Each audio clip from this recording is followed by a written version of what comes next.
का दिल में है। वक्त आने दे बता देंगे तुझे ये आसमां, हम अभी से क्या बताएं क्या हमारे दिल में है। आप सबों को मेरी ओर से गणतंत्र दिवस की हार्दिक शुभकामनाएं। सुप्रभात, मैं प्रज्ञा सिंह कक्षा 8वीं की छात्रा। आदरणीय अतिथिगण, निर्देशक महोदय, प्राचार्य महोदय, शिक्षकगण एवं मेरे प्यारे साथियों, जैसे कि हम सभी जानते हैं कि आज हम सभी यहाँ पे 75वें गणतंत्र दिवस समारोह मनाने के लिए एकत्रित हुए हैं। सबसे पहले मैं विद्यालय प्रबंधन को धन्यवाद देना चाहूंगी जिन्होंने मुझे इस शुभ अवसर पे कुछ बोलने का मौका दिया है। मैं इस शुभ अवसर में नारी और शिक्षा के बारे में कुछ बोलना चाहूंगी।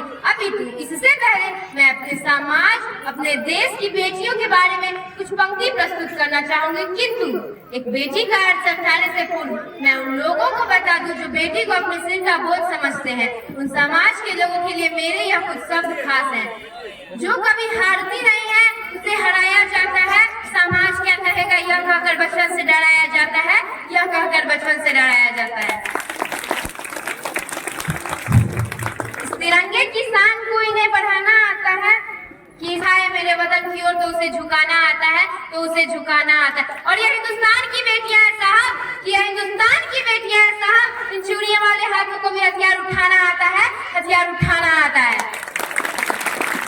चला इनके ख्वाबों पर उनका जोर नहीं, कि चला इनके ख्वाबों पे उनका जोर नहीं। या आसमान में उड़ना चाहती है मगर छोड़ता कोई इनकी डोर नहीं।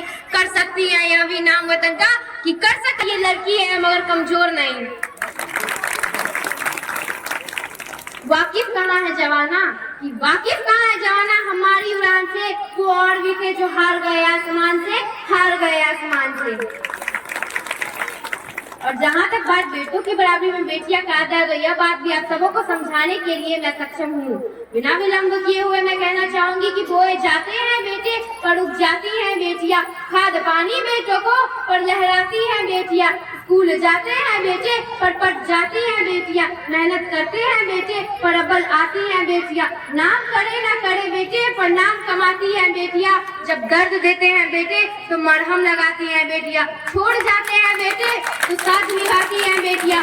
आशा रहती है बेटों से पर पूर्ण करती है बेटियां। मीठी सी मुस्कान है बेटी, यह सच है कि मेहमान है बेटी। जिस घर को बनाने चली उस घर से अनजान है बेटी, उस घर से अनजान है बेटी। उम्मीद है जिस प्रकार से मैंने आप सबों को एक बेटी का अर्थ समझाने की कोशिश की है, कि उसी प्रकार से आप सबों ने एक बेटी को समझने की कोशिश की होगी। प्रिय अतिथिगणों, इसी के साथ हम आगे बढ़ते हैं। जी हाँ, हम बात कर रहे थे नारी और शिक्षा की। नारी और शिक्षा, नर और नारी समाज के दो पहिए हैं। एक के भी अभाव में एक स्वस्थ समाज की कल्पना नहीं की जा सकती। कोई भी समाज तभी विकास कर सकता है जब उसके दोनों घटक स्वस्थ, समृद्ध और शिक्षित होंगे। अतः एक नर और नारी दोनों को समान रूप से शिक्षित होना अत्यंत आवश्यक है। शिक्षा का नारी जीवन में विशेष महत्व है। स्त्री तो बहुमूल्य का भंडार है, कि स्त्री तो बस उसकी परख नहीं होती।